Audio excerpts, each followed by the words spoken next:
అంటే ఎవరని అనుకుంటున్నావు? ఎవరు అంటే ఇండస్ట్రీ వల్ల, బయటి వాళ్ళ, లేకపోతే ఏరియాకి సంబంధించిన వాళ్ళ, లేకపోతే కులాలకు సంబంధించిన వాళ్ళ, ఎవరు?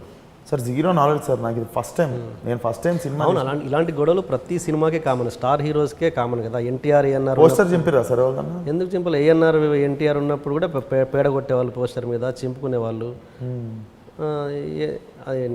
నథింగ్ ఏమో సార్, నాకు I will take this as like first and last time thing to happen again. అట్లా అనేది లేకుండే, ఎందుకంటే అనొచ్చు, నాకు రైట్ ఉంది బేసిక్గా యాజ్ ఎ పర్సన్ నాకు ఉంది. కానీ మన దగ్గర లేదు అది. మన దగ్గర అంటాం కానీ అంత ఫ్రీడమ్ లేదు. సో నేను అన్నాను ఇంకోసారి అట్లాంటి మాట అన్నాను, కానీ చేసింది అయితే తప్పు సార్. అది చేసింది అయితే తప్పు. ఎందుకంటే నేను ఎవరిని ఉద్దేశించి ఏమీ చేయలేదు. తిరిగి వచ్చి నాకే పడుతుంది. మరి నేనంటే ఇప్పుడు ఎవరికి పడలేదు నాకు ఇంకా. నేను అదే ఇప్పుడు మీరు అన్నట్టు కుల వ్యతిరేకుల, లేకపోతే వేరే హీరో ఫ్యాన్స్ తట్టుకోలేకనా, లేకపోతే నేను మొన్న ఆడియో లాంచ్లో అన్నది మిస్అండర్స్టాండ్ ఎవరైనా చేసుకుర్రా తెలీదు. బట్ నేను ఇప్పుడు దాకా ప్రతి ఇంటర్వ్యూలో బ్యాడ్గా మాట్లాడిన హీరో లేడు. అండ్ ఇప్పుడు TV9 వాళ్ళు వేస్తున్నారు, ఏమని ఛానల్స్ వాళ్ళు అందరూ వేస్తుర్రు, ఏమని సవాల్ వేస్తున్న విశ్వక్సేన్ అంతు చూస్తాను, విజయ్ దేవరకొండ ఫ్యాన్స్ అంతు చూస్తాను అంటున్న విశ్వక్సేన్. నేను ఎప్పుడు అన్నారా భయ్? నేను ఎందుకన్నా అవి? ఇక్కడ they are getting too personal అనిపించింది. అండ్ నేను ఇవి జరిగేవన్నీ చూసుకుంటా పెరిగినా కాబట్టి ఇప్పుడు దాని గురించి ఇంకొక ప్రొటెస్ట్ స్టార్ట్ చేసి అట్లా ఎట్లా అంటారు మీరు, అట్లా ఎట్లా అంటారు అని ఇంకొకటి చేసి ఓపిక కూడా నాకు లేదు. ఎందుకంటే నిజం అంటే ఇప్పుడు ఏం చేసినా ఆ టైంకి ఉండే వేడి వేరు. 2 రోజుల తర్వాత నిజం ఏందో అది క్లియర్గా బయట పడిపోతుంది. సో నేను లైట్ తీసుకున్నా. మార్నింగ్ టీవీ లేగంగానే టీవీ చూసి చుట్టాలు డాడీకి ఫోన్ చేస్తే అరే చూడంటే వేస్తూనే ఎవరు. నేను ఇప్పటికీ చెప్తున్నా సార్, నా అన్ని ఇంటర్వ్యూస్లో మీరు కావాలంటే తర్వాత ఎడిట్ చేసి దీనికి ఇంటర్ కట్ వేయండి, ర్యాపిడ్ ఫైర్లలో విజయ్ దేవరకొండ పేరు వస్తుంది. నేనేం చెప్పినా వేయండి, హానెస్ట్ ఆ ఒక్క మాట తీస్తాను. నేను అంత అగేన్స్ట్ ఉన్నాడు ఎందుకంటే సార్ అట్లా. And he's one of the senior. నేను రాకముందు వచ్చిండు, నేను చిన్నగా ఉన్నప్పుడు నువ్విలా సినిమాలో చూసిన, నేనే ఫస్ట్ పెళ్లి చూపులు ట్రైలర్ చూసినప్పుడు అరే నువ్విలా సినిమాలో చేసిండు అని గుర్తుపట్టిన. ఆ సినిమా హిట్ అయిన తర్వాత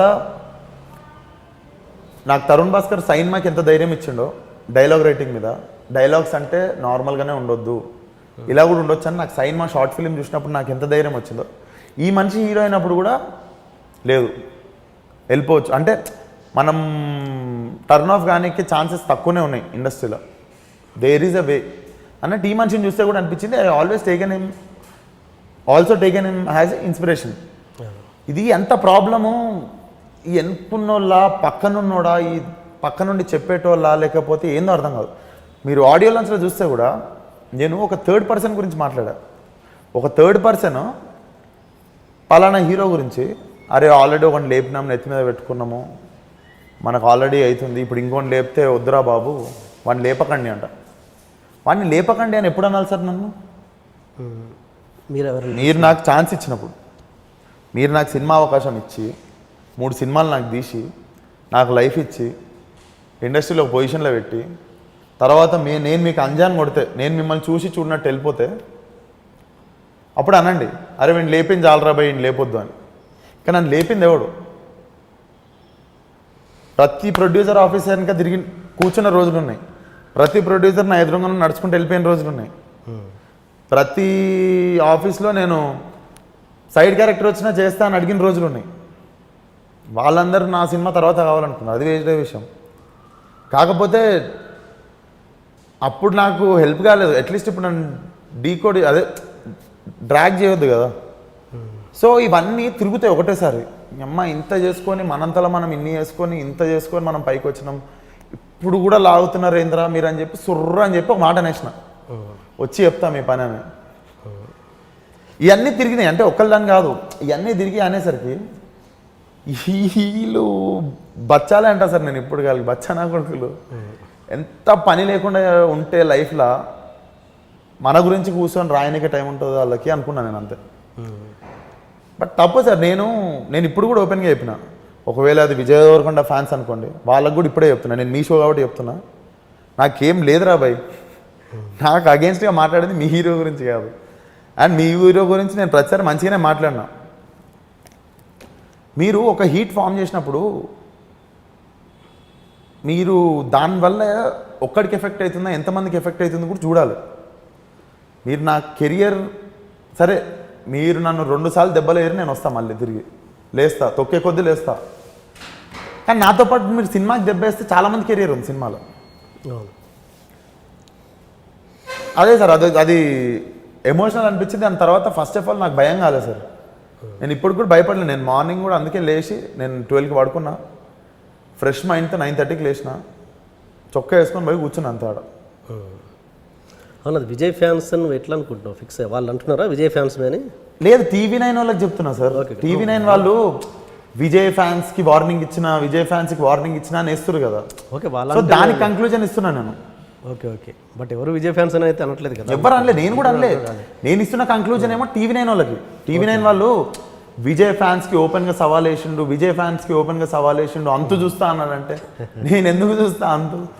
ఎవ్వడి ఫ్యాన్ రోడ్డు మీదకి వచ్చిన తర్వాత ధైర్యం ఉండదు సార్, డిజిటల్లోనే.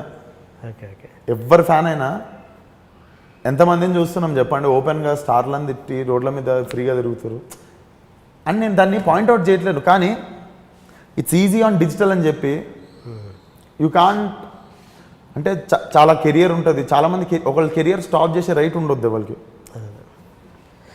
ఓకే, ఇప్పుడు అంటే నన్ను లేపడం అవసరం లేదు అని అన్నావు కదా. అంటే నేను అనేది ఏంటంటే, ఓకే ఇప్పటివరకు ఎవరు లేపకపోవచ్చు, బట్ ఆ టాపిక్ తీసి కొంతమంది హట్ అంటే లేపేవాళ్ళు. సపోజ్ నీ వెనక నాని నిల్చొని ఉన్నాడు ఆ రోజు, నెక్స్ట్ లేపేది తనే కదా, మరి తను హట్ అయ్యి ఉండొచ్చుగా.